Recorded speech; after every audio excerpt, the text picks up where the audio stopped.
Hello guys, how are you? Hope everyone fine. I'm also fine. So let's start today's class. That is another behavioral thinker, Francis Lickert. सो देखिए हमने अभी तक जो behaviouralist पढ़े थे, behavioural approach पढ़े थे, उसके की स्कॉलर्स जो थे हमारे Chris Argyris, McGregors and now Francis Likert, एक एक करके सब स्टडीज कर रहे हैं। सो आज का जो हमारे थिंकर हैं वो है फ्रांसिस लिकर्ट। इनके बारे में हम इनके थोड़े से बायोग्राफी देखते हैं, फिर इनके क्या प्रिंसिपल रहे, क्या कॉन्ट्रीब्यूशन टू द ऑर्गेनाइजेशन रहा, ये सब देखते हैं एक एक करके। So let's start class. Francis Lickert, who is an American organizational psychologist, educator and management theorist, was born in US. देखिए उनका जन्म हुआ था 1903, born in 1903 and died in 1981. So why this is important? Because his all publication contributions revolve around this period. That's why I'm emphasizing this period. Okay, and nationality is American. He was an American psychologist and educator and management theorist. And field इनका जो field of studies रहा, field of focus रहा है organisational behaviour, social psychology. His field of studies and field of focus is organizational behavior and social psychology. And come to the education and early career studies, economics and sociologies, and influenced by human relation movement. And some deep knowledge about his education and earlier career. He received BA in sociology from the University of Michigan. देखिए इन्होंने BA की degree कहाँ से receive की थी? University of Michigan. देखिए US की बहुत ही फेमस यूनिवर्सिटी है, बहुत ही मतलब अच्छी यूनिवर्सिटी है. वहां से इन्होंने अपना बीए की डिग्री क्या की, रिसीव्ड की. And PhD degree from Columbia University. देखिए और पीएचडी की डिग्री कोलंबिया यूनिवर्सिटी से रिसीव की.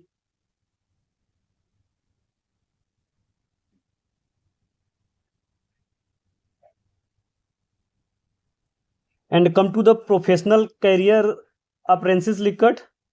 So worked in insurance sectors, practical exposure to the management, and director at Institute for Social Research, University of Michigan, and professor at Michigan University, conducted empirical research on leadership and organizations.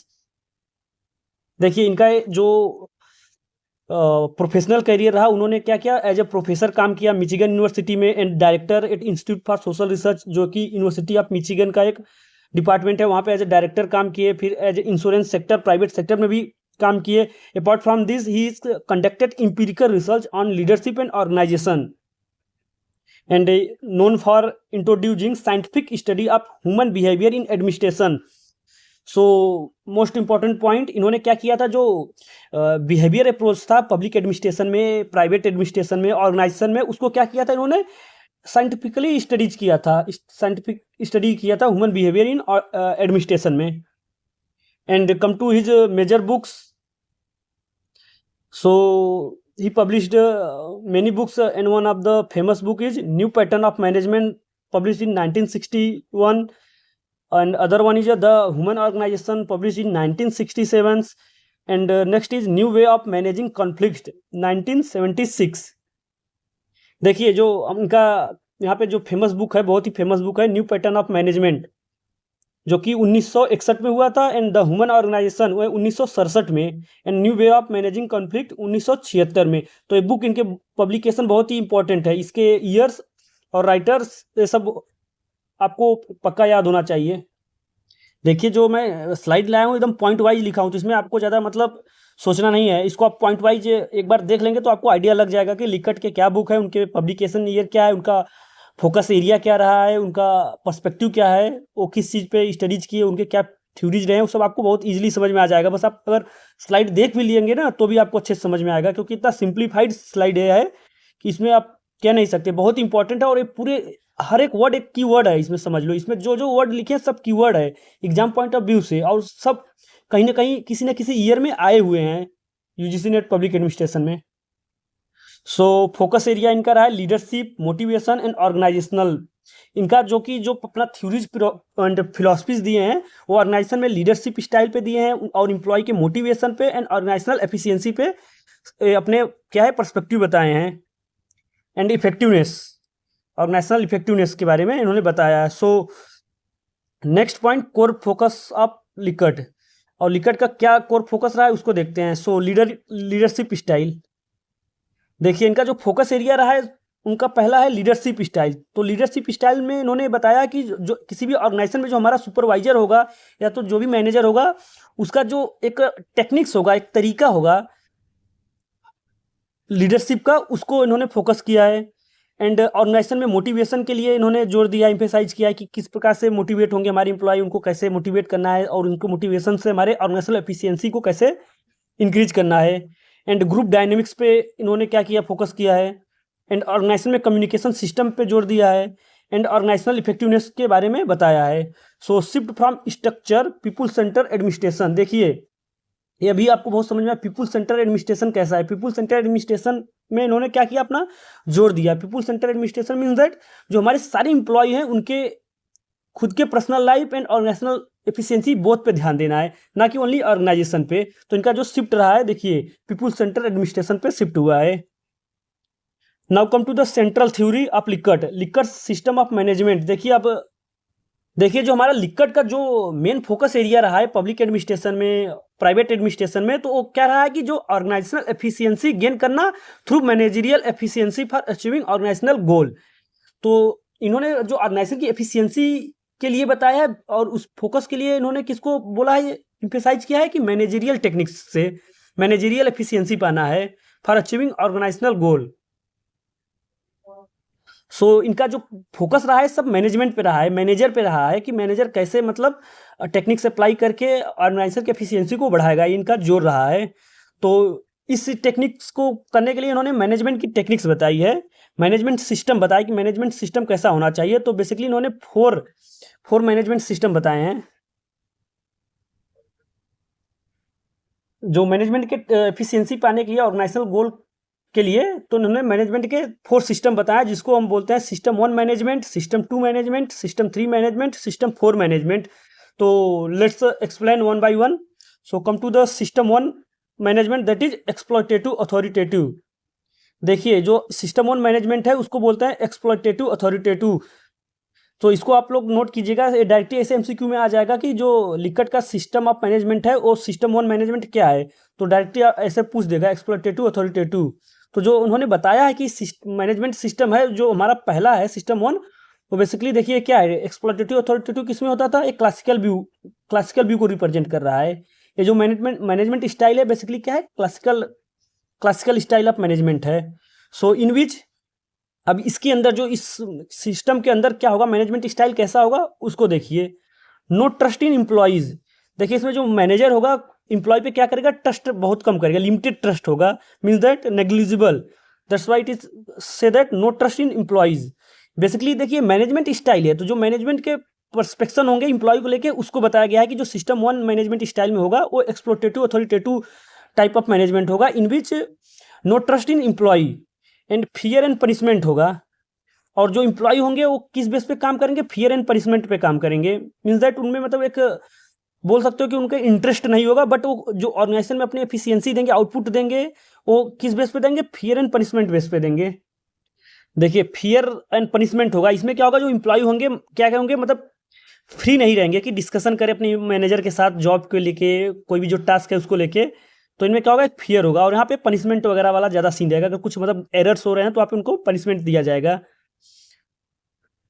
Subordinates do not feel free to discuss job problems with their superiors, who in turn do not solicit their ideas and opinions. And next point is centralized decision making होगा।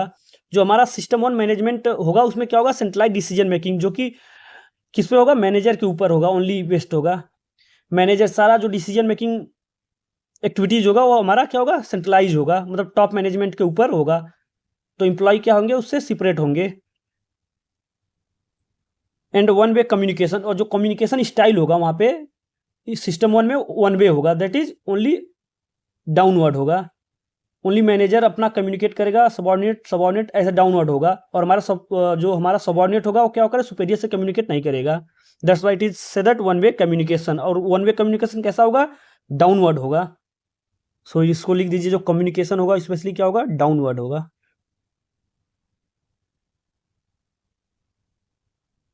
And ये सब देखने के बाद क्या conclusion आता है, इसके बाद एक कंक्लूजन आता है कि जो इसमें इफेक्टिवनेस होगा वो बहुत ही लिस्ट होगा, लिस्ट इफेक्टिवनेस है हमारा। ये किसके पर्सपेक्टिव है, ये सब लिकट के हैं। लिकट ने बताया कि जो सिस्टम वन मैनेजमेंट स्टाइल है जो कि एक्सप्लॉयटेटिव अथॉरिटेटिव है, इसमें एफिशिएंसी बहुत कम होगी, क्योंकि यहाँ पे जो इम्प्लॉय होंगे वो फियर बेस पे काम करेंगे, उनको पनिशमेंट वगैरह दिया जाएगा, और जो डिसीजन मेकिंग होगा सेंट्रलाइज होगा। तो इससे हम अगर ओवरऑल एफिशिएंसी देख रहे हैं तो क्या होगा, लिस्ट होगा, बहुत कम होगा effectiveness. And now come to the system two management style, that is benevolent authoritative. इसका नाम दिया है बेनिवोलेंट अथॉरिटेटिव। सो इसमें हमारा क्या है, देखिए, सम ट्रस्ट बट लिमिटेड। अब देखिए जो मैनेजर होगा, जो टॉप मैनेजमेंट होंगे, वो इम्प्लॉय पे, जो सबॉर्डिनेट पे होंगे, क्या होंगे, बहुत लिटिल बिट ट्रस्ट होगा, और जो कि ट्रस्ट लिमिटेड होगा। एंड जो वर्क होंगे उसमें क्या होगा, रिवार्ड्स होगा, ओकेजनल पनिशमेंट होगा। अगर वो अच्छा काम कर रहे हैं तो उनको मटेरियल रिवार्ड्स वगैरह मिलेगा, और पनिशमेंट वगैरह थोड़ा लिमिटेड होगा। और इसमें क्या था, हमारा सिस्टम वन में बहुत ज़्यादा था, फियर बेस्ड था। और इसमें देखिए जो डिसीजन मेकिंग पावर था, वहाँ पे क्या था, हमारा सिस्टम वन में सेंट्रलाइज डिसीजन मेकिंग था, means that only top management के पास सारी अथॉरिटी होती थी। बट सिस्टम टू जो कि बेनिवोलेंट अथॉरिटेटिव है, उसमें क्या होगा, स्लाइटली डेलीगेट हो जाएगा अथॉरिटी को, मतलब थोड़ा सा, मतलब जो मैनेजर अपने सबॉर्डिनेट को थोड़ा बहुत अथॉरिटी डेलीगेट कर सकता है, बट मॉडरेट होगा। तो इससे जो एफिशिएंसी आएगा, इफेक्टिवनेस आएगा, वो क्या होगा, मॉडरेट इफेक्टिवनेस। देखिए ये सब बेसिकली क्या है, उनके पर्सपेक्टिव, उनके ओपिनियन है, सब इंपीरियल बेस्ड पे इन्होंने क्या किया था, लिकट ने बहुत ज़्यादा इस सब चीज़ों पे क्या किया था, रिसर्च किया था, जो कि इंपीरिकल रिसर्च था। उसके बाद एक कम टू जो पॉइंट पे आए हैं, जनरलाइज किए हैं सब वो चीज़ें, तब जाके जनरलाइज किए, उसको साइंटिफिक स्टडीज किए, एक्सपीरियंस किए, अलग अलग ऑर्गेनाइजेशन में इन्होंने क्या किया, मैनेजमेंट स्टाइल को देखा, उसके बाद ये अपने थ्योरी को क्या किया, जनरलाइज किया है। तो जो सिस्टम टू को उन्होंने बताया, जो इफेक्टिवनेस होगा बहुत मॉडरेट लेवल का होगा। देखिए आप अगर देख रहे हैं तो 1 2 3 4 एक बढ़ते हैं, इसमें कुछ कमी थी, उससे ज़्यादा सही ठीक वर्जन ये था 2 था, उससे अच्छा वर्जन 3, उससे अच्छा वर्जन 4। तो इसी वजह से जो रीजन है कि जो हमारे लिकट जी ने इस सिस्टम 4 मैनेजमेंट को क्या किए, सपोर्ट करेंगे, तो अभी उसको देखेंगे। अभी देखते हैं, हमारा सिस्टम 2 हो गया, अब सिस्टम 3 देखते हैं। सिस्टम 3 मैनेजमेंट स्टाइल जो कि कंसल्टेटिव है। देखिए इसको सिस्टम 3 स्टाइल मैनेजमेंट स्टाइल को बोलते हैं कंसल्टेटिव। इसमें क्या होगा, कंसिडरेबल ट्रस्ट होगा, मीन्स दैट जो ट्रस्ट का लेवल है वो थोड़ा बढ़ गया, 1 और 2 से ज़्यादा है इसमें। एंड एम्प्लॉइज कंसल्टेटेड, और जो हमारे सबॉर्डिनेट हो गए उनसे कंसल्ट किया जाएगा, कोई भी डिसीजन मेकिंग, जो कि डिसीजन मेकिंग मैनेजमेंट है, प्रोसेस है, उसमें क्या होगा, हमारे सबॉर्डिनेट से भी कंसल्ट किया जाएगा। और हमारा यहाँ पे जो कम्युनिकेशन प्रोसेस है वो 2 वे होगा, जैसे डाउनवर्ड अपवर्ड दोनों होगा। सबॉर्डिनेट मैनेजमेंट से क्या करेगा, कंसल्ट करेगा, तभी तो जब कम्युनिकेशन 2 वे होगा। एंड एम्प्लॉय पार्टिसिपेशन क्या होगा, पार्शियल होगा। एंड हाई इफेक्टिवनेस, देखिए इसका आउटकम आया, थोड़ा सा इफेक्टिवनेस बढ़ा, हाई हुआ। And come to the system 4 management style जो कि हमारा पार्टिसिपेटिव है, आइडियल है। देखिए हमारा लिकट के हिसाब से यही जो मैनेजमेंट स्टाइल है सिस्टम 4 पार्टिसिपेटिव, ये आइडियल है। और इसमें देखिए, इसमें जो हमारा एम्प्लॉय के ऊपर क्या होगा, कंप्लीट ट्रस्ट होगा। हमारा मैनेजमेंट अपने सबॉर्डिनेट पे, एम्प्लॉय पे कंप्लीट ट्रस्ट करेगा। एंड ग्रुप डिसीजन मेकिंग होगा, देखिए बहुत इंपॉर्टेंट है यहाँ पे। अब जो डिसीजन मेकिंग प्रोसेस है वो क्या होगा, ग्रुप डिसीजन मेकिंग होगा। इसमें क्या होगा, पार्टिसिपेशन होगा सारे एम्प्लॉय का, सबॉर्डिनेट का। कोई भी अगर डिसीजन मेकिंग प्रोसेस है उसमें सभी एम्प्लॉय का क्या होगा, इन्वॉल्वमेंट होगा। That's why it is called group decision making. Next, high involvement means that participation of all the employees high होगा। And free communication, free communication means that upward downward both, free communication upward and downward, both side, upward as well as downward, write down. ये communication जो कि direction बहुत important है। Basically आपसे पूछेगा कि जो सिस्टम 1 मैनेजमेंट में कम्युनिकेशन कैसा है, तो ओनली क्या था, डाउनवर्ड था। एंड सिस्टम 4 में क्या होगा, अपवर्ड एंड डाउनवर्ड बोथ है। एंड मोस्ट इफेक्टिव सिस्टम होगा। और लिकट के हिसाब से जो इस मैनेजमेंट सिस्टम है 4 है, वो मोस्ट इफेक्टिव सिस्टम है।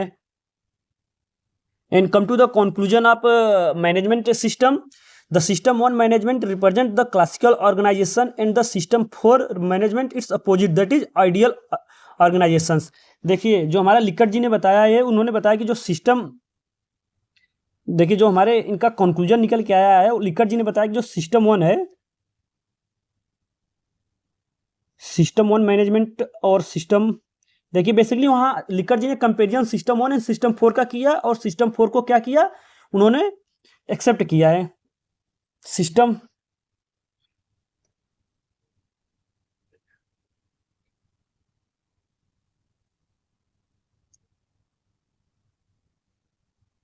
System one and system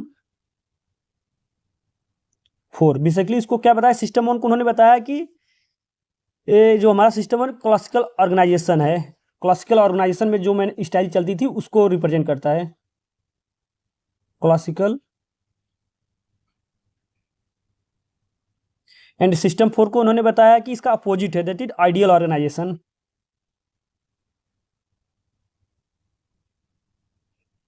so ये बहुत इंपॉर्टेंट पॉइंट है, एमसीक्यू में आ सकता है, इसको आप लोग नोट कर लीजिएगा।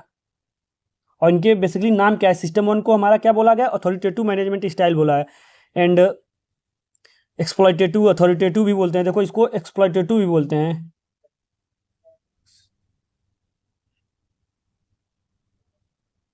और इसको आपको बोलते हैं participative.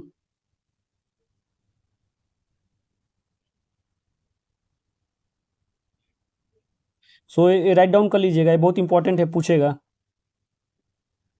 And apart from this, Likert advocated system 4 management. He observed that those managers who applied system 4 approach in their management were more successful as a leader. This is due to this is due to the participation of subordinates in management of affairs. देखिए that's why he advocated the management style 4. Now come to the another point, that is की concept one, that is supervisory style. अब देखिए इन्होंने एक, देखिए management style तो इन्होंने बता दिया, और वो मैनेजमेंट कितने टाइप के होते हैं, 4 टाइप बता दिया। Apart from this he also tell about supervisory style, that is 2 types. इन्होंने देखिए सुपरवाइजरी स्टाइल को 2 टाइप्स बताया, that is job centred and employ centred. जो कि इन्होंने एम्प्लॉय सेंटर यहाँ पे हमारा आइडियल है, जैसे मैनेजमेंट सिस्टम में क्या था, सिस्टम 4 आइडियल था, वैसे सुपरवाइजरी स्टाइल में एम्प्लॉय सेंटर जो उनका स्टाइल है वो आइडियल है। सो एक एक करके देखते हैं, जॉब सेंटर्ड क्या है एंड एम्प्लॉय सेंटर क्या है। बेसिकली सुपरवाइजरी स्टाइल है, मीन्स दैट जो हमारा ऑर्गेनाइजेशन में सुपरवाइजरी होगा उसका किस टाइप में होना चाहिए, टेक्निक्स है कैसा होता है, उस पर उन्होंने क्या किया है, एम्फेसाइज किया है। सो देखिए जो हमारा जॉब सेंटर्ड सुपरवाइजर्स होते हैं वो कैसे होते हैं, तो बेसिकली सुपरवाइजरी स्टाइल तो आप समझ गए होंगे क्या होता है। देखिए जो Likert's Michigan studies prove that more general the degree of supervision exercise by superior the higher the level of production by a work group, conversely the closer the degree of supervision exercise by a supervisor the lower the level of output by the work group. And he also found that wherever supervisors are employee centered, have a genuine concern for their people, the output of the employees is more than where the supervisors are production centered, have a primary concern for the work to be performed within the prescribed standard. Based on these findings, Likert classified supervisor into 2 types, namely job centered and employee centered. देखिए जब Likert ने Michigan में उन्होंने अपना एक studies किया था supervisory style पे, तो उन्होंने इस स्टडीज के दौरान एक ऑब्जर्व किया था कि जहाँ पे जिस ऑर्गेनाइजेशन में जो सुपरवाइजर का जो स्टाइल है, मतलब कि वहाँ पे सुपरवाइजरी का बेसिकली उन्होंने टेक्निक्स बताया कि अगर ऑर्गेनाइजेशन में सुपरवाइजरी क्लोज सुपरविजन हो रहा है, तो वहाँ पे हमारा जो ग्रुप एक्टिविटीज है, ग्रुप फंक्शन परफॉर्मेंस है, वो क्या होगा, उसका आउटपुट लेवल डाउन हो जाता है। अगर सुपरवाइजरी बहुत ही क्लोज कर रहे हैं तो उससे क्या होगा, एम्प्लॉई का जो आउटपुट है क्लोज हो रहा है।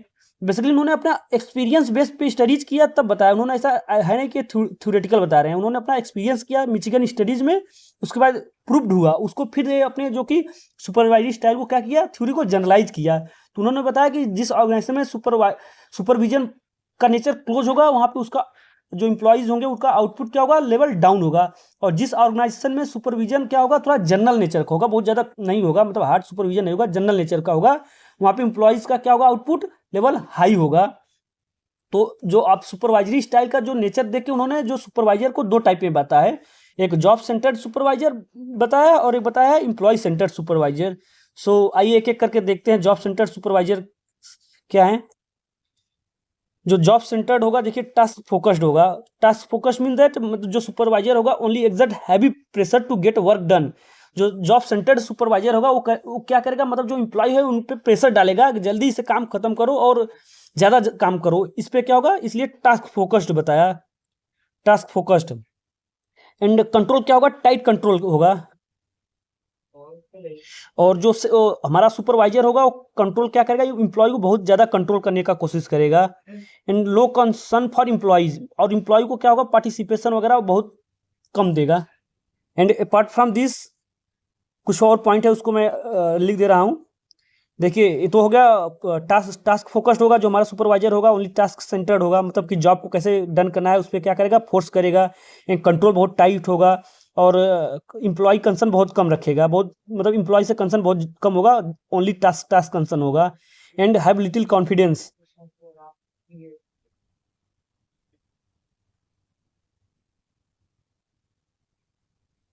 Have little confidence in in the subordinates.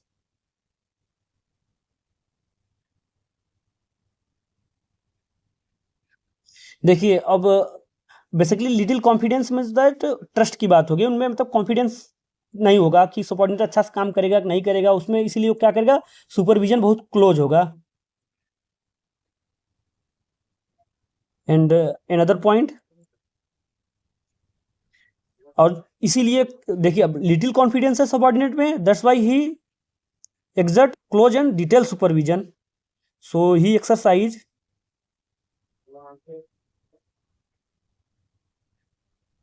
close and detailed supervision। देखिए अब जहाँ पे क्लोज एंड डिटेल सुपरविजन होगा वहाँ पे लिकर जी ने क्या ऑब्जर्व किया उस ऑर्गेनाइजेशन में, उसका आउटपुट जो कि इंप्लॉय का आउटपुट क्या होगा वो कम होगा automatic. And do not permit the participation of subordinate.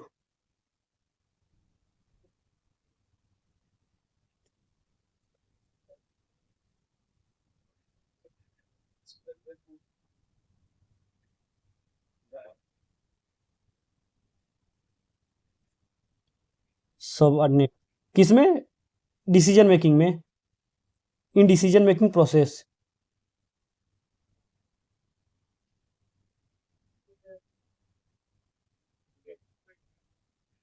देखिए अब क्या होगा, जो डिसीजन मेकिंग प्रोसेस में सबॉर्डिनेट का पार्टिसिपेशन को बहुत ही परमिट नहीं करेंगे। And one more point, devote more attention to work job.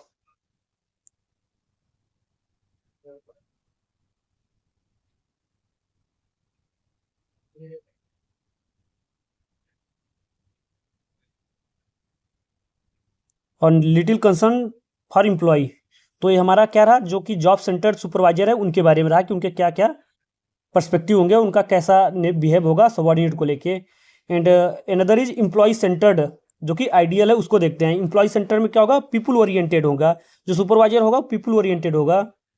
And exact little little pressure on subordinate, people oriented है तो क्या होगा, लिटिल एग्जैक्ट क्या होगा, लिटिल प्रेशर होगा। और जॉब सेंटर में क्या था, बहुत ज़्यादा प्रेशर एग्जैक्ट करेगा काम को कराने के लिए। बट एम्प्लॉय सेंटर में क्या होगा, exact little pressure on employ, that is people oriented होगा। एंड सपोर्टिव लीडरशिप होगा, और वो जो लीडर होगा वो सपोर्टिव टाइप का होगा, supportive leadership. And high moral, और मोटिवेट करेगा, उसका मोरल हाई होगा और अपने एम्प्लॉय को भी क्या करेगा, मोटिवेट करेगा। And employ centre style lead to better productivity. क्यों, अब इस देखते हैं कुछ पॉइंट और मैं इसमें ऐड करता हूं।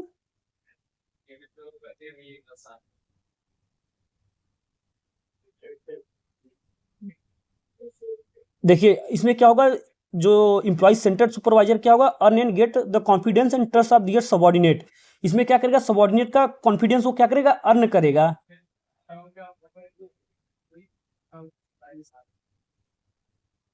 Earn and gate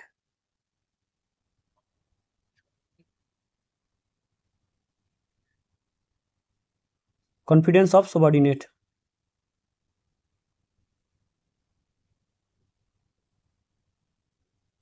exercise general supervision. देखिए इसमें क्या है, एम्प्लॉय सेंटर में एक जनरल सुपरविजन को क्या करेगा, एक्सरसाइज करेगा।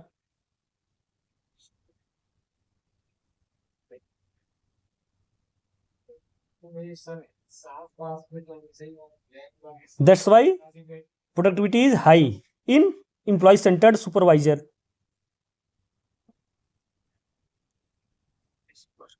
एंड देखिए इसमें क्या करेगा, जो इम्प्लॉय को क्या करेगा, परमिट करेगा कि उनका कुछ जो काम है उसको भी कंप्लीट कर ले। ऐसा नहीं बस केवल ओनली जॉब जॉब को कंप्लीट करे, इन भी बिटवीन उनके कुछ जो पर्सनल काम होंगे उनको भी कंप्लीट करने को क्या करेगा, परमिट करेगा।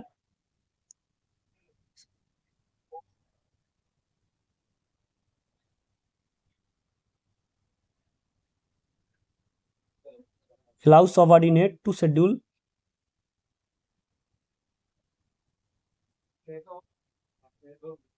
their own pace of work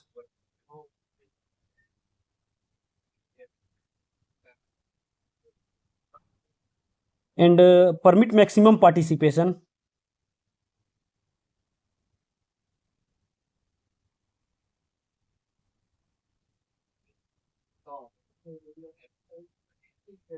in decision making process. देखिए इसमें जो सबॉर्डिनेट को क्या करेगा, परमिट करेगा डिसीजन मेकिंग प्रोसेस में। And help subordinate when mistake occurs.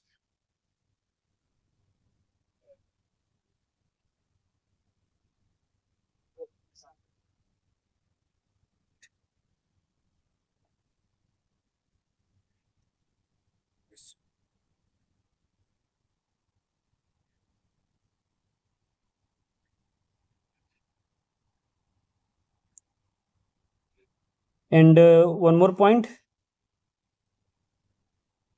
devote more attention to responsibility।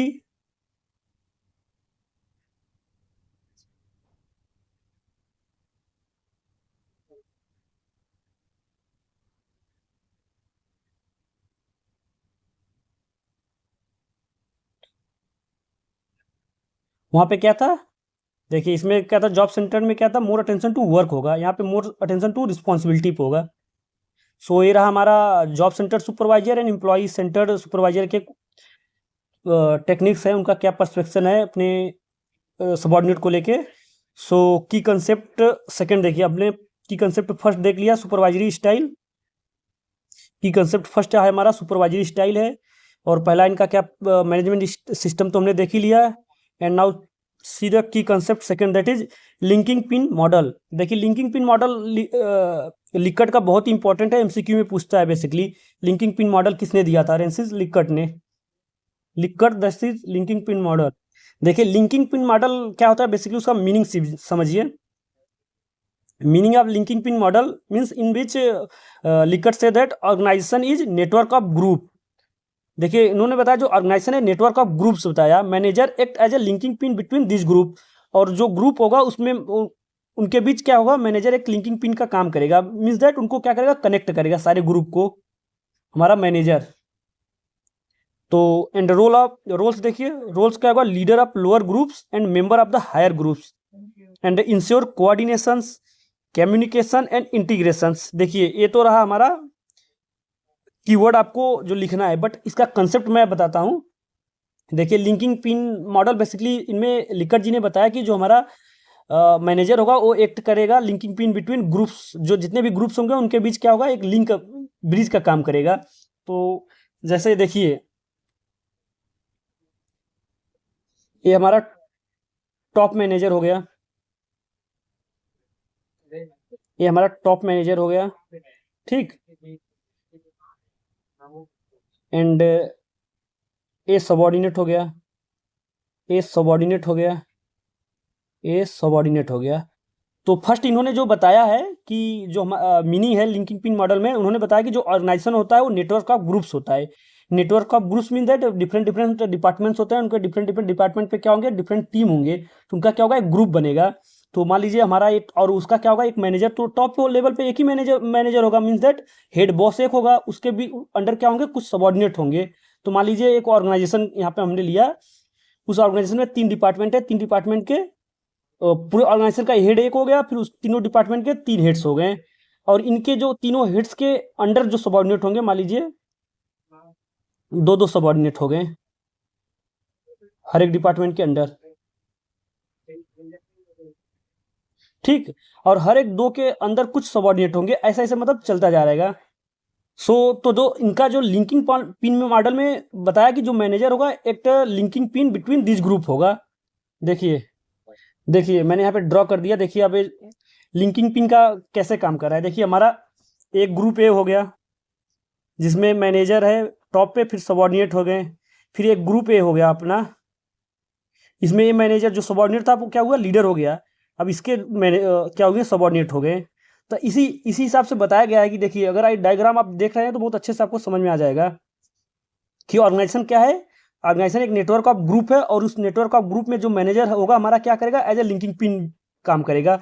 तो जो मैनेजर होगा, देखिए यहाँ पे देखिए पॉइंट देखिए, see this point, leader of lower groups.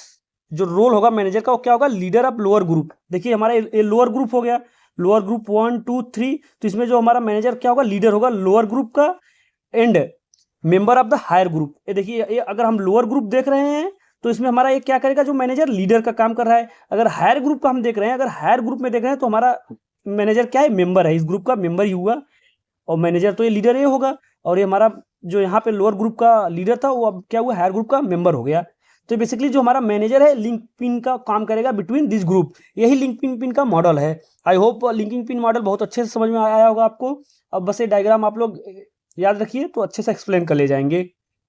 And जो हमारा इस मॉडल के अंदर जो हमारा मैनेजर होगा वो क्या इंश्योर करेगा, manager ensures coordination between these groups, between these networks, and communication among the employee, among the department, and integration means that integration of effort so that organization get this desired achievement. And now key concept 3, that is supportive relationship। and इनका जो concept 3 है जो कि supportive relationship पे focus है। so let's see what is supportive relationship means manager must respect employees, build trust and support psychological needs, and that is human dignity is central, in which supportive relationship concept में जो human dignity क्या होगा, हमारा central theme होगा। और उन्हें बताया है कि जो मैनेजर होंगे हमारा किस टाइप के होंगे, सपोर्टिव नेचर के होंगे। मतलब इसीलिए इस कंसेप्ट को बोला गया है कि supportive relationship means that manager must build trust among employee and respect the employee and support psychological need, mean that जो एम्प्लॉई होंगे उनके कुछ अपना नीड होगा उनको भी पूरा करने की कोशिश करेगा। एंड की concept 4, that is group approach, in which organisation work through group not a individual, and informal groups are important. देखिए जो कंसेप्ट 4 है वो ग्रुप अप्रोच को बताया है कि जो हमारा ऑर्गेनाइजेशन होगा एक ग्रुप से चलेगा, ना कि किसी एक इंडिविजुअल के से चलेगा ऑर्गेनाइजेशन। उसमें क्या होगा, सारे ग्रुप से चलेगा। और ग्रुप इफर्ट में क्या बताया उन्होंने, फोकस किया इनफॉर्मल ग्रुप आर इंपॉर्टेंट। और किसी ऑर्गेनाइजेशन में जो इनफॉर्मल ग्रुप क्रिएट होते हैं वो बेसिकली बहुत ही इंपॉर्टेंट होते हैं उस ऑर्गेनाइजेशन की एफिशिएंसी को लेके। सो ग्रुप अप्रोच में बताया कि builds cooperation and team spirit. जो हमारा इनफॉर्मल ग्रुप होगा वो क्या करेगा, कोऑपरेशन बिटवीन मेंबर्स क्रिएट करेगा एंड टीम स्पिरिट भी क्रिएट करेगा। दैट्स वाई हमारा ऑर्गेनाइजेशन डिजायर्ड अपना गोल पूरा कर सके। एंड नाउ सी द की कंसेप्ट 5, कम्युनिकेशन स्टाइल। देखिए अब कम्युनिकेशन स्टाइल पे भी लिकट का क्या था, अपना फोकस था, स्टडीज था कि ऑर्गेनाइजेशन में कम्युनिकेशन कैसे होना चाहिए, कम्युनिकेशन का क्या इंपॉर्टेंस है, उस सबको बताया है। So let's see the communication system. Effective organisation have upward communications, downward communication, horizontal communication. देखिए बेसिकली आप देखेंगे अगर मैनेजमेंट जो सिस्टम 4 मैनेजमेंट था बेसिकली वो पार्टिसिपेटिव था, तो वहाँ पे हमारा कम्युनिकेशन क्या था, डाउनवर्ड एंड अपवर्ड बेसिकली। और इन्होंने इम्फेसाइज किया कि जो communication upward, downward and horizontal सारे डायरेक्शन में होना चाहिए, तो हमारा क्या होगा, ऑर्गेनाइजेशन इफेक्टिव होगा। तो उस ऑर्गेनाइजेशन में हम बोलेंगे कि कम्युनिकेशन क्या है, हमारा इफेक्टिव है। So and let's see, communication means backbone of management, और कम्युनिकेशन को बैकबोन ऑफ मैनेजमेंट बताया। And now see the principles of Lickardt's management style. What are the principles of management style by Lickardt's? So see, principles of supportive relationship I have seen, principle of group decision making, principle of high performance goals, and principle of effective communication, and principle of participative management. I have explained each and every। देखिए supportive relationship में बताया कि जो manager होगा क्या करेगा, trust build करेगा और साइकोलॉजिकल नीड को पूरा करेगा। एंड ग्रुप डिसीजन मेकिंग में है कि जो हमारे एम्प्लॉई होंगे वो क्या करेंगे, उनका इन्वॉल्वमेंट ज़्यादा होगा डिसीजन मेकिंग प्रोसेस में, पार्टिसिपेशन ज़्यादा होगा। And principle high performance goals में क्या होगा, हमारा जो मैनेजर होगा वो उनको मोरल अप करेगा, उनको क्या करेगा, सपोर्ट करेगा उनका परफॉर्मेंस को बढ़ाने के लिए। And principle of effective communication का भी हमने देख लिया कि अगर कोई भी ऑर्गेनाइजेशन है, अगर वहाँ पे हमारा इफेक्टिव कम्युनिकेशन है तो उसका एफिशिएंसी ज़्यादा होगा। और इफेक्टिव कम्युनिकेशन कब होगा, जब वहाँ पे communication upward, downward and horizontal सारे डायरेक्शन में होगा, तो हमारा कम्युनिकेशन क्या होगा, इफेक्टिव होगा। एंड लास्ट वन जब प्रिंसिपल ऑफ पार्टिसिपेटिव मैनेजमेंट, इसको तो मैंने बता ही दिया कि इसमें क्या होगा, सबऑर्डिनेट का इन्वॉल्वमेंट ज़्यादा होगा डिसीजन मेकिंग प्रोसेस में। So these principle form the basis of system 4। देखिए सिस्टम 4 जो मैनेजमेंट स्टाइल है, ये हमारा इस सारे बेसिस है इसका सिस्टम 4 मैनेजमेंट के। Now see the motivation theory by Likert. Motivation link to participation, recognition, group belongings. देखिए उन्होंने बताया कि इम्प्लॉय कब मोटिवेट होगा, उसके लेकर कुछ इन्होंने सजेस्ट किया कि जब हमारा इम्प्लॉय का पार्टिसिपेशन ज़्यादा होगा तो उनका क्या होगा, मोटिवेट होंगे हमारे इम्प्लॉय। एंड उनको रिकॉग्नाइज किया जाएगा, उनका मतलब वैल्यू दिया जाएगा, उनके थॉट्स को, उनके ओपिनियन को वैल्यू दिया जाएगा ऑर्गेनाइजेशन में। इससे हमारे इम्प्लॉय क्या होंगे, मोटिवेशन होंगे, और इस मोटिवेशन से हमारा ऑर्गेनाइजेशनल एफिशिएंसी पे क्या होगा, जोर पड़ेगा।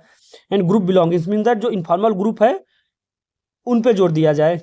And oppose purely economic view of F W. Taylor. देखिए जो एफ.डब्ल्यू. टेलर का जो व्यू था इकोनॉमिक मैन पे, उनको क्या किया इन्होंने, अपोज किया, प्योरली अपोज किया। क्योंकि जो हमारा टेलर का साइंटिफिक मैनेजमेंट थ्योरी हमने देखा था कि इम्प्लॉय को क्या बोला, इकोनॉमिक मैन बोला, कि जो हमारे ऑर्गेनाइजेशन में इम्प्लॉय होते हैं ओनली मटेरियल रिवार्ड से क्या होते हैं, मोटिवेट होते हैं। बट यहाँ पे जो हमारा बिहेवियरलिस्ट है उन्होंने बताया कि ओनली इकोनॉमिक से नहीं, उनको क्या होना चाहिए, एक सोशल रिकॉग्निशन मिलना चाहिए, मतलब एक उनको रिकॉग्नाइज होना चाहिए ऑर्गेनाइजेशन में, उनको पार्टिसिपेट करना चाहिए, ग्रुप बिलोंगिंग्स होना चाहिए, तब जाके वो क्या होंगे, मोटिवेट होंगे, न कि ओनली इकोनॉमिक्स से। And now see the comparison with other thinkers. अब देखिए लिकर्ट के जो थ्योरीज है उनको हम अदर थिंकर से कंपेयर किस हिसाब से करते हैं, उसको देखते हैं। इल्टन मायो को थ्योरीज देखिए, मायो इनफॉर्मल ग्रुप पे क्या किए थे, जोर दिए थे। एंड लिकर्ट हमारा क्या है, स्ट्रक्चरल पार्टिसिपेटिव मैनेजमेंट पे जोर दे रहे हैं। तो बेसिकली क्या है, कंपेरिजन है। और डॉगलस मैकग्रेगर का हमने देख लिया है कि मैकग्रेगर किस चीज़ पे फोकस किए थे, थ्योरेटिकल एजम्पशन पे। मीन्स दैट हमने अभी देखा था मैकग्रेगर ने हमारा theory X and theory Y दिया था, उसमें बेसिकली क्या है, एजम्पशन है, सेटअप एजम्पशन मैनेजर का। और लिकर्ट का क्या था, इंपिरिकल रिसर्च है। मीन्स दैट इनका लिकर्ट कोई ऐसा थ्योरेटिकल थेसिस नहीं लिखे हैं, हाइपोथेसिस नहीं है इनका क्या है, सारा रिसर्च इंपिरिकल है। मीन्स दैट उन्होंने अपने सारे रिसर्च को क्या किया है, एक्सपीरियंस किया है, ऑर्गेनाइजेशन में जाके स्टडीज किया है और देन जनरलाइज किया है।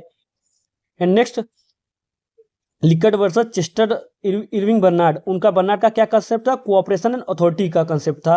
और लिकर्ट का क्या है, लीडरशिप एंड पार्टिसिपेशन का कंसेप्ट है।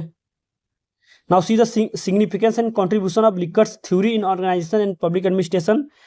सो see one by one. Developed empirical administrative theory, promote democratic leadership, introduce participative management so that improved organizational efficiency, employee satisfaction, basis of modern HR practices. These are the significance of Likert's theory and highly relevant in public administration, corporate governance, development administration. देखिए जो हमारा Likert के जो theory है वो public administration में बहुत ज़्यादा रेलिवेंट है, एंड कॉर्पोरेट गवर्नेंस में भी रेलिवेंट है, एंड डेवलपमेंट एडमिनिस्ट्रेशन में भी बहुत ज़्यादा हाईली रेलिवेंट है। Now see the criticism. So देखिए किस किस बेस पे क्रिटिसाइज किया गया है लिकर्ट का थ्योरी, आइडियलिस्टिक अप्रोच। देखिए जो बेसिकली इनके जो थ्योरी बताए बहुत ही ज़्यादा आइडियल है। And system 4 not always practical. जो इनका सिस्टम 4 मैनेजमेंट स्टाइल था वो ऑलवेज प्रैक्टिकल नहीं होता है। एंड टाइम कंज्यूमिंग, जो इनका सारा थ्योरी था, स्टाइल था, टेक्निक्स था, बेसिकली क्या है, टाइम कंज्यूमिंग है। Participation slow decisions, not suitable for crisis, need quick decisions, cultural bias, work better in democratic setting. और इनके जो प्रिंसिपल है बेसिकली डेमोक्रेटिक सेटिंग में अच्छे से काम करेगा। And now see the conclusion. Rensis Likert revolutionised administrative theory by integrating human behaviour, participative leadership and empirical research, making his system 4 a benchmark for modern organization effectiveness.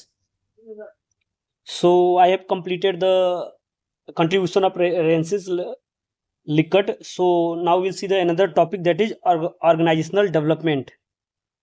देखिए बहुत important concept है organisational development. देखिए अब जो contribution था Likert का वो हमने तो देख लिया। देखिए हमने बेसिकली बिहेवियरल अप्रोच में की स्कॉलर जो थे हमारे McGregor, Chris Greece and Likert, उसको देख लिया। अब इनके जो अप्लीकेशंस है, इन सारे थ्योरीज को अप्लीकेशन में लाके जो हमारा ऑर्गेनाइजेशन का डेवलपमेंट होगा, एफिशिएंसी होगा, बेसिकली वो टॉपिक बना है जो कि ऑर्गेनाइजेशनल डेवलपमेंट है। तो उसको देखते हैं कि ऑर्गेनाइजेशनल डेवलपमेंट क्या होता है। So meaning of organisational development is a planned systematic process of change aimed at improving organizational effectiveness and employee well-being। देखिए बेसिक अगर आप मतलब समझ रहे हो ऑर्गेनाइजेशनल डेवलपमेंट का, तो यह है कि ऑर्गेनाइजेशनल डेवलपमेंट होना, ऑर्गेनाइजेशन का क्या होना, डेवलपमेंट करना, मतलब एफिशिएंसी बढ़ाना, वेल बीइंग बढ़ाना। और इसका ये मतलब नहीं कि ओनली ऑर्गेनाइजेशन के एफिशिएंसी को बढ़ाना, इसका ये मतलब है कि जो हमारा वहां पे कामें होंगे वेल प्लान्ड होंगे और इंप्लॉय के वेल बीइंग के लिए भी क्या होगा, काम किया जाएगा, और ऑर्गेनाइजेशन का इफेक्टिवनेस भी होना चाहिए। That's why it is called organizational development is a planned, that's why organizational development is planned and systematic process of change aimed at improving organizational effectiveness as well as employee well-being। then it is the mean of organizational development। तो जो है कि ये मतलब है organisational development का। And it focuses on human behaviour, culture and relationship. Now see the definition according to Richard Beckhard. Organizational development is a planned organization-wide effort managed from the top to increase effectiveness through planned intervention। This is the definition of organizational development by Richard। Now see the objective of organizational development। So improve organizational performance, enhance employee satisfaction, develop teamwork and cooperation, adapt to environmental change, promote innovations। देखिए हमारा जो concept है organisational development का, उसका objective, उसका मोटो है कि जो ऑर्गेनाइजेशन का एफिशिएंसी को कैसे बढ़ाया जाए, और जो इम्प्लॉय का सेटिस्फेक्शन लेवल है उसको भी इनहेंस किया जाए। एंड ऑर्गेनाइजेशन में हमारा क्या हो, एक team work and cooperation create किया जाए। एंड ऑर्गेनाइजेशन को जो इन्वायरमेंटल चेंजेस के अकॉर्डिंग हमारा ऑर्गेनाइजेशन कैसे अडॉप्ट हो, एंड उस ऑर्गेनाइजेशन में इनोवेशन वगैरह कैसे हो। तो बेसिकली ये इस सब की पॉइंट पे हमारा ऑर्गेनाइजेशनल डेवलपमेंट क्या होता है, फोकस करता है। और यही हमारा ऑब्जेक्टिव है ऑर्गेनाइजेशनल डेवलपमेंट का। क्योंकि अगर ऑर्गेनाइजेशनल डेवलपमेंट हमें लाना है, ऑर्गेनाइजेशन का डेवलपमेंट करना है, तो ऑर्गेनाइजेशन का परफॉर्मेंस को बढ़ाना होगा और इंप्लॉय का जो सेटिस्फेक्शन लेवल होगा उसको भी क्या होना, इनहेंस करना पड़ेगा। तभी तो हमारा ऑर्गेनाइजेशन का एफिशिएंसी बढ़ेगा। और हमने अपने ऑर्गेनाइजेशन में क्या करना पड़ेगा, एक कोऑपरेशन, एक टीम वर्क डेवलपमेंट करना पड़ेगा। और अपने ऑर्गेनाइजेशन को इन्वायरमेंटल चेंज के अडॉप्ट करना होगा कि जैसे जैसे इन्वायरमेंट चेंज हो रहा है वैसे वैसे हमारा ऑर्गेनाइजेशन भी क्या हो, चेंज हो, अपने आप में डेवलप करे। एंड ऑर्गेनाइजेशन हमारा क्या हो, इनोवेटिव टाइप का हो। तो अगर ये हमारा ऑब्जेक्टिव फील होगा तो हम कहेंगे हमारा ऑर्गेनाइजेशनल डेवलपमेंट सक्सेसफुल रहा। Now see the key features of organisational development. So plan change होगा। जो देखिए हमारा ऑर्गेनाइजेशनल डेवलपमेंट क्या है, एक प्लान चेंज है, नॉट एक्सीडेंटल नहीं हुआ, प्लान चेंज होगा। मीन्स दैट हमें जो टॉप लेवल मैनेजमेंट हो गया उनको प्लान बनाना होगा, स्ट्रेटजी बनाना होगा इस चीज को लेके, क्या हमारा ऑर्गेनाइजेशनल परफॉर्मेंस को लेके, इंप्लॉय सेटिस्फेक्शन को लेके, ये सब चीजें जो हमारे देखिए जो ऑब्जेक्टिव है ये क्या है, ये प्लान्ड है। ऐसा नहीं कि एक्सीडेंटल ये सब चीजें हो रहा है कि ऑर्गेनाइजेशन का परफॉर्मेंस अपने आप बढ़ गया, इंप्लॉय सेटिस्फेक्शन एक्सीडेंटली बढ़ा है, नहीं। ये सब क्या होगा, एक प्लान होगा। और वो प्लान कौन करेगा, टॉप मैनेजमेंट करेगा। So long term process, continuous improvement, top management support, behavioral science approach, focus on human relation, participative management, these are the key features of organizational development। Now see the core element of organizational development। So first point is human value, means that respect for individuals and trust and openness होना चाहिए। देखिए elements हमारा organisational development का देखेंगे तो जो हमारा human value में है तो उसमें हमारा क्या होगा ना चाहिए, जो हमारे ऑर्गेनाइजेशन में इंप्लॉय होंगे, इंडिविजुअल इंप्लॉय होंगे, सबको क्या होना चाहिए, रिस्पेक्ट मिलना चाहिए। एंड जो ट्रस्ट एंड ओपननेस क्रिएट होना चाहिए। तो हमारा बेसिकली ह्यूमन वैल्यूज है एलिमेंट ऑर्गेनाइजेशनल डेवलपमेंट का।